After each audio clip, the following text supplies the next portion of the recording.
అందరికీ నమస్కారం.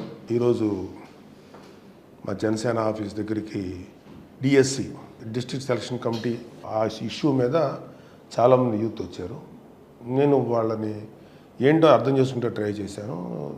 నాకు అర్థమైనంత వరకు అది చాలా పెయిన్ఫుల్గా అనిపించింది. ఏంటంటే మన ఏపీ స్టేట్లో ప్రైమరీ స్కూల్ టీచర్స్ నుంచి హై స్కూల్ వరకు ప్లస్ 1 ప్లస్ 2 వరకు మనకున్నటువంటి ఖాళీలు 35,000.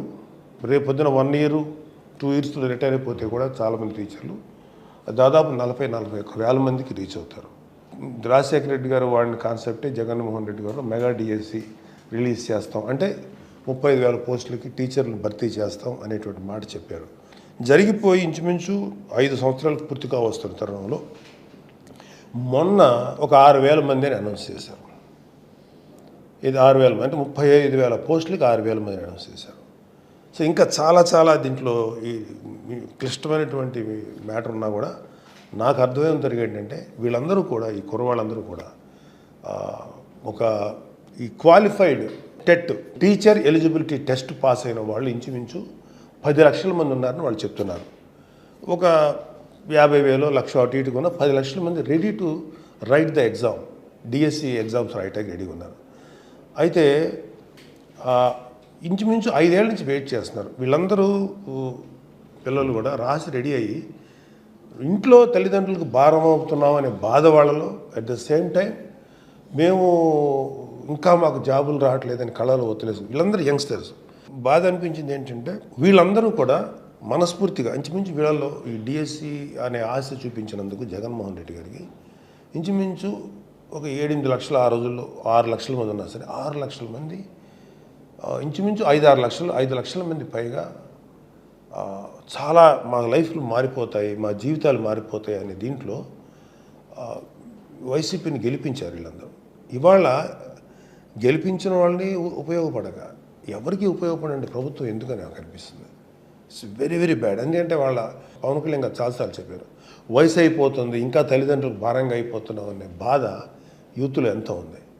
సో నాకేమంటే 35,000 పోస్టుల్లో నువ్వు 6,000 పోస్టులు అనౌన్స్ చేసి 1,600 కర్నూలుకి ఇచ్చి మిగతా అన్నీ ఇచ్చారు. అది 8,000 మొత్తం 8,000 మంది ఇచ్చారు. 6,100లో 1,600 కర్నూలుకే ఇచ్చారు. మిగతా ఏదో కొంత సర్దారు. సో అది ఎంతమందికి ఇస్తారు? ఈ వెయిటింగ్ ఏమో 35,000 పోస్టులు ఉన్నాయి, 10 లక్షల మంది రాయటానికి రెడీగా ఉన్నారు. మీరు 6,000 మందికి ఇచ్చారు. 6,000 మందిని ఎప్పుడు ఇస్తారు, ఏం చేస్తారు? డెఫినెట్గా ఇది మేము ఎంతవరకు చేయగలుగుతాం అంతవరకు చేస్తాం. జనసేన టీడీపీ అలయన్స్లో మేము ఎంతవరకు చేయాలో మనస్ఫూర్తిగా చేస్తాం. 10 లక్షల మంది మేము చూడాలి. 10 లక్షల మంది వెనకాల ఉన్నటువంటి ఒక కుటుంబాన్ని చూస్తున్నాం. 10 లక్షల కుటుంబాలు, అందులో కనీసం 35,000 కుటుంబాలు బాగుపడతాయి. మిగతా వాళ్ళకి క్వాలిఫై కాకపోవచ్చు. ఈ కుర్రలందరూ ఏం చేస్తున్నారు?